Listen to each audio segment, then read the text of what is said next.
On est dans le cahier bleu à la page 5. La notation scientifique est universelle. Cette notation facilite la lecture et l'écriture. On parle de très grands nombres et de très petits nombres. Alors, quand je dis un très grand nombre, on aurait par exemple ici 3 050 000. Bon, c'est peut-être pas un très grand nombre, mais c'est quand même un grand nombre.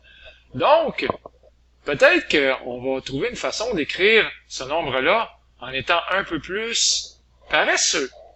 Du genre 3,05 fois 10 à la 6. Bon, vous allez peut-être me dire, c'est pas vraiment plus court que de l'écrire en notation scientifique, mais quand même, si j'avais à la place, je sais pas moi, 3 000? Non. 3 millions? 3 milliards? 3 billions? Ah, ça commence à être long à écrire, hein? Si à la place, j'écrivais 3 fois 10 à la 12, ben, je pense que la notation scientifique, elle vaut la peine d'être considérée. Ici, on est vraiment dans un meilleur chemin. Disons ça comme ça. On parle aussi de très petits nombres. Par exemple, 0,0000007. Mais ça aussi, on pourrait peut-être envisager une autre façon de l'écrire. Attention, 0,000007, c'est pas un nombre négatif. Alors j'insiste, on utilise seulement pour des nombres positifs. Et ça tombe bien, ça c'est positif. C'est pas grand-chose, mais c'est positif. Et on verra que c'est 7 fois 10 à la moins 6. Donc, la notation scientifique nous permet d'écrire d'une façon différente des grands nombres et des petits nombres, mais toujours qui sont positifs. Alors, je reviens avec notre 3 050 000 qu'on écrit comme 3,05 fois 10 à la 6. Mais je pense que vous comprenez déjà le concept. C'est que si j'écris 3,05 fois 10 à la 6, ben, c'est comme si j'écrivais 3,05 fois 10, ben, finalement, avec 6 zéros, ce qui fait 1 million. Alors, c'est pareil. Et bien sûr que 3,05 fois 1 million donne exactement 3 millions. 50 000. Donc, c'est vraiment la même chose. Est-ce qu'on aime mieux la notation scientifique? Est-ce qu'on aime mieux la notation décimale ordinaire? Ben, c'est à vous de choisir. Alors, la première partie qui est ici, celle que j'encercle, 3,05, s'appelle la mantis. Donc, la mantis, 3,05. Tantôt, j'avais une mantis de 7, ou bien ici de 3. On veut toujours que la mantis soit un nombre plus grand ou égal à 1. Et c'est ça qui est écrit ici. La mantis supérieure ou égale à 1, mais inférieure à 10. Donc, quand je dis inférieure à 10, ça veut dire quoi? Ça veut dire que ça serait pas une bonne idée d'écrire 30,5 fois 10 à la 5. En passant, c'est la même quantité, c'est la même chose, c'est le même nombre de dollars. Imaginons que c'est des dollars. Mais ici, on aurait une mantis de 30,5. Et ça, ben, ça respecte pas la condition d'être inférieur à 10. Donc, on va demander, s'il vous plaît, à la virgule de se déplacer. On va donc avoir 3,05. Mais au lieu d'avoir 10 à la 5, on va avoir 10 à la 6. Parlons-en de cette partie-là, 10 à la 5, ou ici 10 à la 6, en fait. On appelle ça la partie ou la notation exponentielle. 10 à la quelque chose. On est dans le monde merveilleux ici des exposants. Bien! Alors, 3,05. On va réfléchir sur le 3 qui est ici.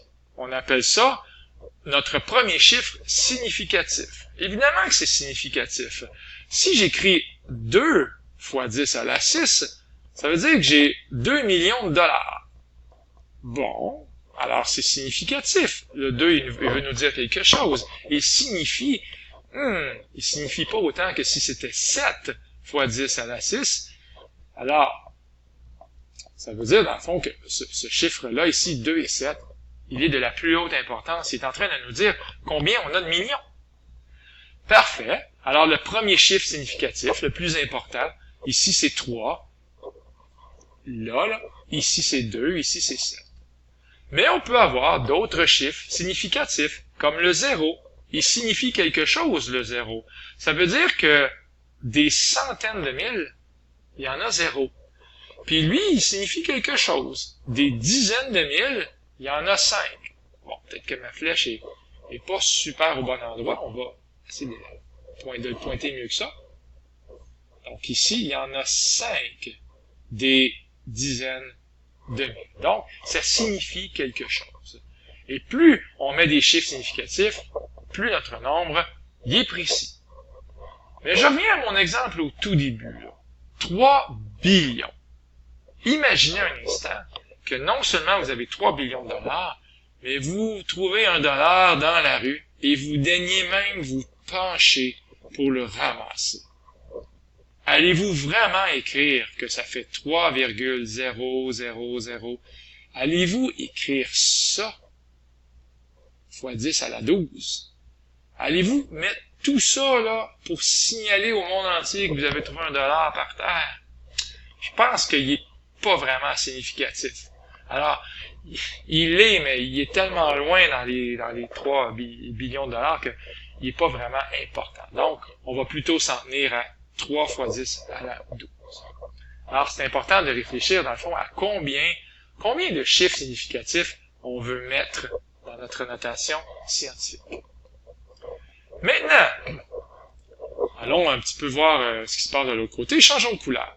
Si le nombre initial est supérieur à 1, bien sûr qu'ici, que 3 50 000, c'est supérieur à 1. On va donc avoir un exposant positif, comme 10 à la 6. 6, c'est positif. Mais si le nombre initial, il est petit comme dans entre 0 et 1, on va plutôt avoir affaire à un exposant négatif. Et c'est ça que j'ai écrit ici tantôt. Ça, c'est un petit nombre, hein? Ça, c'est 7 millionièmes.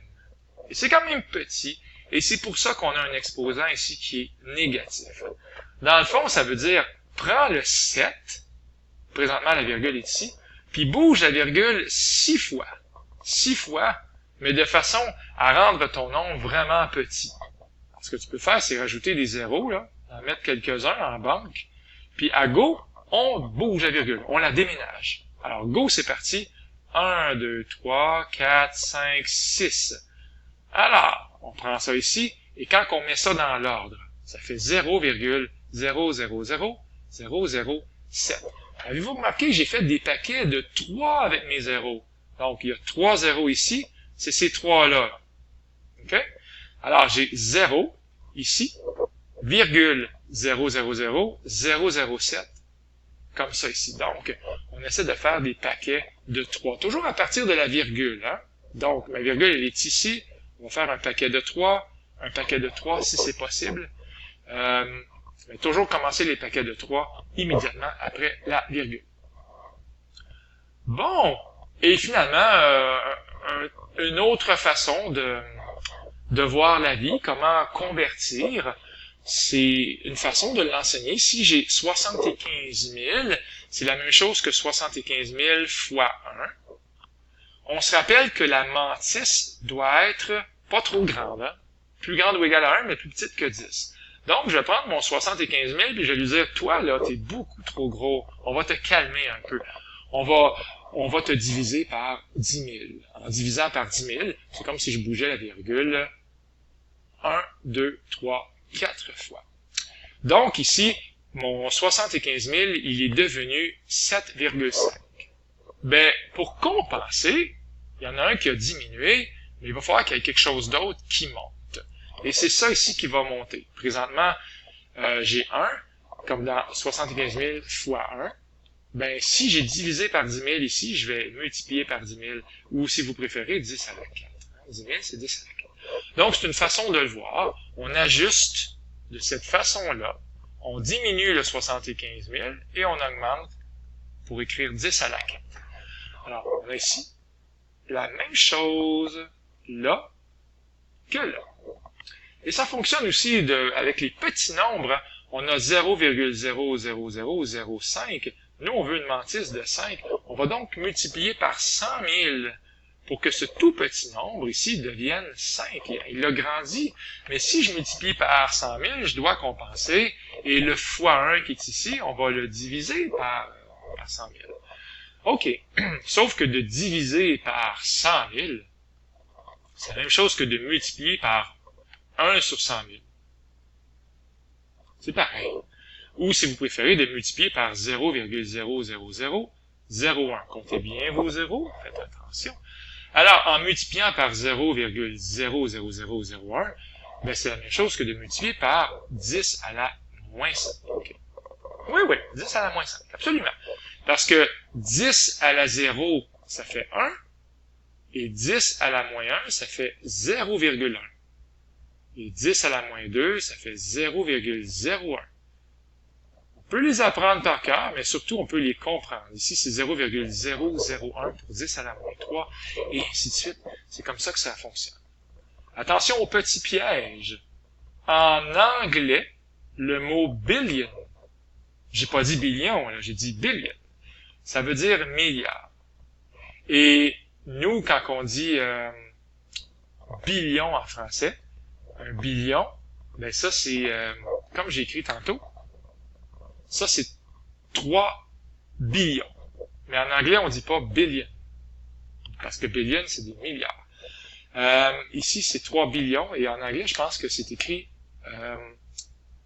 trillion. Donc, faites attention à ce petit piège-là ici. J'espère que c'était une vidéo qui vous a aidé. Il y aura beaucoup d'exercices à suivre pour la notation scientifique. C'était Luc Allard qui vous dit au revoir.